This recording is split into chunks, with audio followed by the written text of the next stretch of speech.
So builders are getting squeezed from both sides. They can't raise prices because buyers can't afford them. And they can't cut costs because tariffs keep pushing materials higher. That's a profit vice with no easy escape. And you'd think the Federal Reserve would step in and provide some relief, but that brings me to what I promised you earlier, what the Fed chair actually said about housing. In December 2025, after the Federal Reserve cut rates by another quarter point, Jerome Powell said, housing is going to be a problem. We can raise and lower interest rates, but we don't really have the tools to address a structural housing shortage. The most powerful economic official in the world just told you that he can't fix this. And the reason is, this isn't a lending crisis like 2008. This is an affordability crisis combined with a supply imbalance. In 2008, the Fed could cut rates from 5.25% to near zero, giving them 525 basis points of ammunition. Today, the federal funds rate sits at 3.5 to 3.75, giving them roughly 175 basis points less room than when the last crisis hit. And the American public already knows this. 73% of consumers say it's a bad time to buy a home. 54% of homeowners wouldn't feel comfortable selling at any mortgage rate. The median age of first-time home buyers has risen to 40 years old. Existing home sales in 2025 remained at a 30-year annual low. Sellers would rather delist their homes entirely than accept what buyers are willing to pay. About 85,000 did exactly that in September alone, up 28% year over year. So buyers can't afford to buy, sellers refuse to sell, and builders are trapped in the middle, absorbing billions in incentives just to move inventory. Which brings me back to the number I promised you from Lennar's earnings report. Here it is. For the first quarter of 2026, Lennar guided their gross margins to 15 to 16%. That would have been unthinkable 2 years ago when margins were in the low 20s.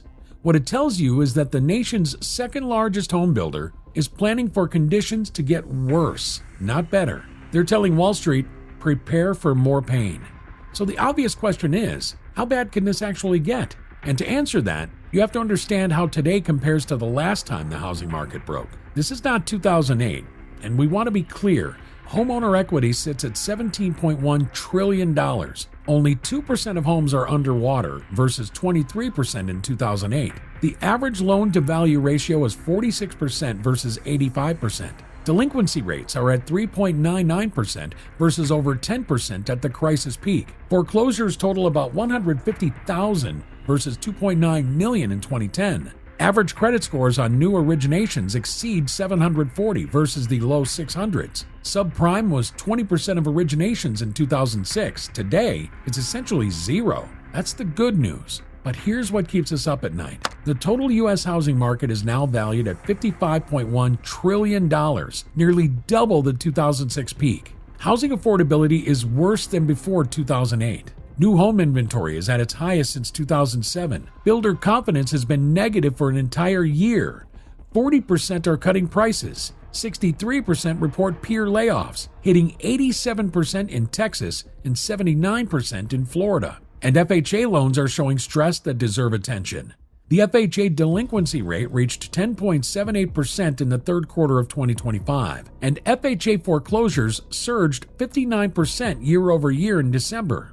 FHA loans represent 38% of delinquent balances despite being only 12% of total mortgages. That's a crack in the foundation that could widen if economic conditions deteriorate. So here's what all of this means for you. What we're watching is not a crash in the 2008 sense. It's a slow-motion affordability crisis, hollowing out builder profitability, freezing transactions at 30-year lows, and punishing Sunbelt markets that overbuilt during the pandemic. The builders know it, the Fed knows it, and now you know it.